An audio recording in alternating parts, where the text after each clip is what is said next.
Uhuru. Uhuru is a Swahili word. It means freedom. I represent Impedum. We're the International People's Democratic Uhuru Movement.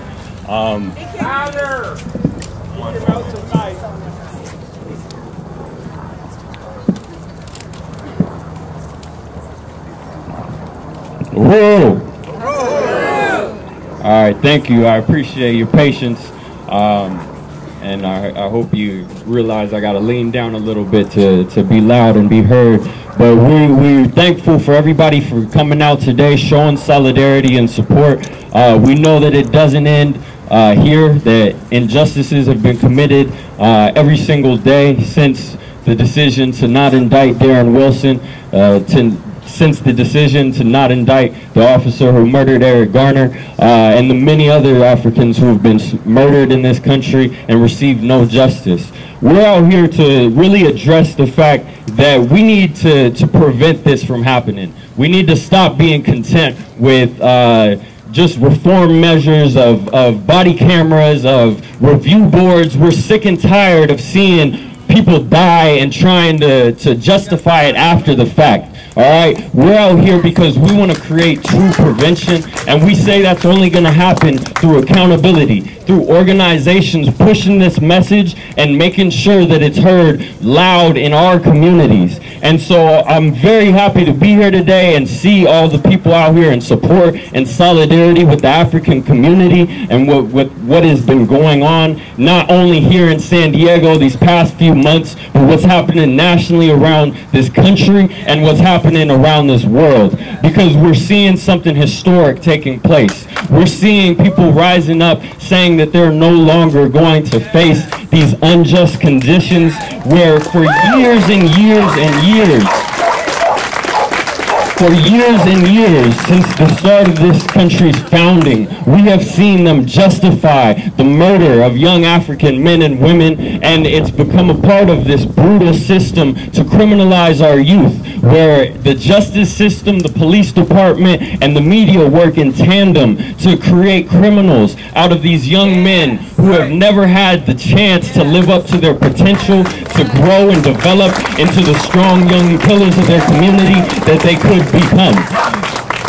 And so again, we stand up here to call and organize people into actually preventing this from happening. Again, measures like body cameras, like citizen review boards, all are reform-minded and seem like a great idea, but we've seen them happen before. We've seen them happen time and time again, and they're not preventing or changing this. The incarceration rate in this country is increasing. Every 26 hours, a young African life is taken by the police department or another institution of this government in this country, and that is an abomination, and we should all be appalled. It's why we're out here, because we cannot stand idly by while injustice takes place.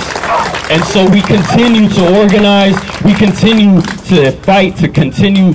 We have to bring it into our homes, though. We can't just come out to these rallies. We can't just come out to these marches. And we have to take it to the communities who are being most affected by this problem.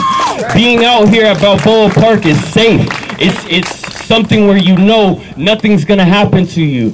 But we got to realize that the people who are dying in the streets aren't able to have that same sense of security. We have to be the ones who stand with them, willing and able to take the same beat downs and fire that they have to face every single day of their lives just walking through their communities.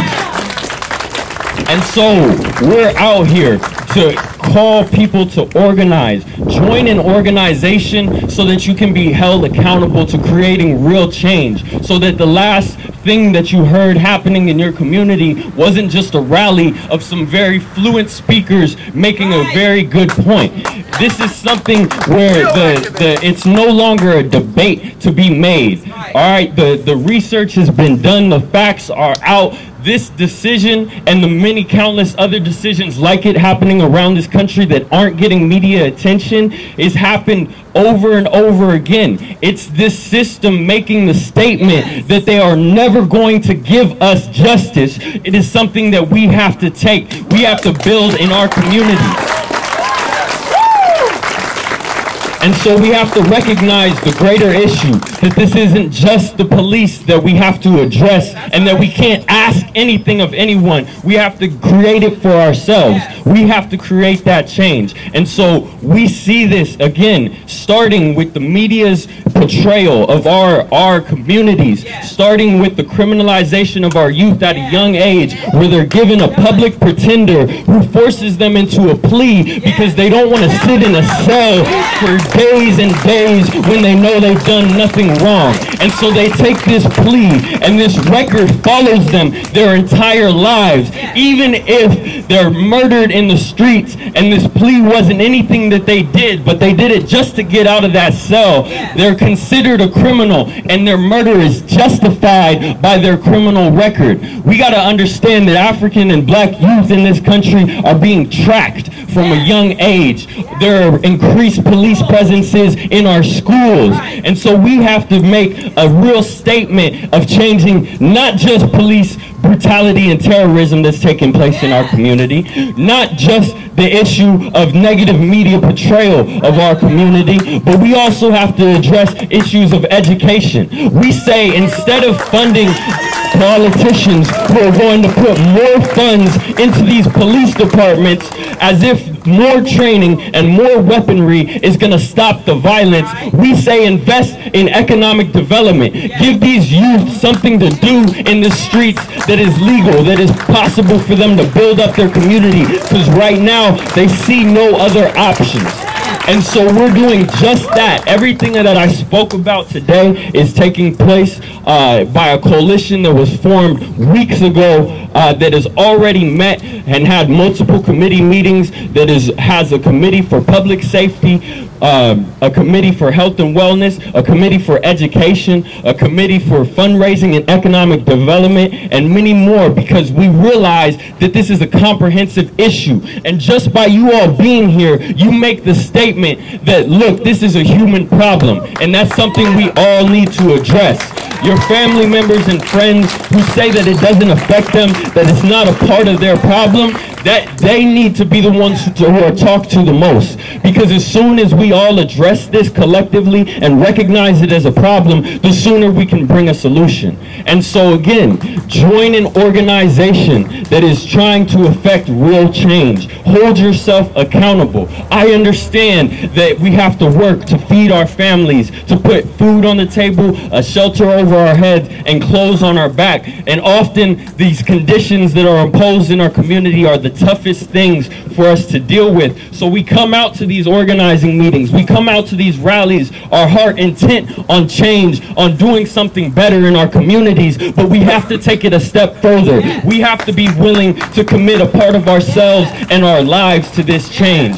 So I'm going to make one last call today at 3 p.m. at the Malcolm X Library in Southeast San Diego, a community that is being affected by this police brutality and terrorism on a daily basis. We are meeting to build, again, to organize this coalition, to get these committees to do actual work, and that is going to really empower our communities, change the very nature and relationship that the police have in our lives. We say community control of the police. We don't just want a review board. We want to be able to discipline, hire, and fire the people who are going to be policing the streets of our communities.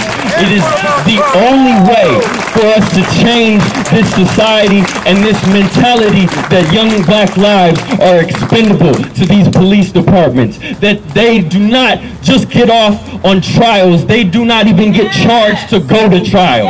And so unless we change the relationship that we have in our community and the actual mindset that is out there, We will not make a true change just rallying and just marching. We have to be willing to take it a step further. So if you find one of our organizers out here or another organization that's making real change in your community, go to uhurunews.com. That's UHURU news.com. That's our media. That lets you know what's happening in our communities with our bias, because we say all media is biased. If you believe that there's any fair and unbalanced news out there, you're being hoodwinked. All right? Everyone has a bias, and so our bias is that of protecting these young men's lives and protecting our communities and addressing the real issue out there.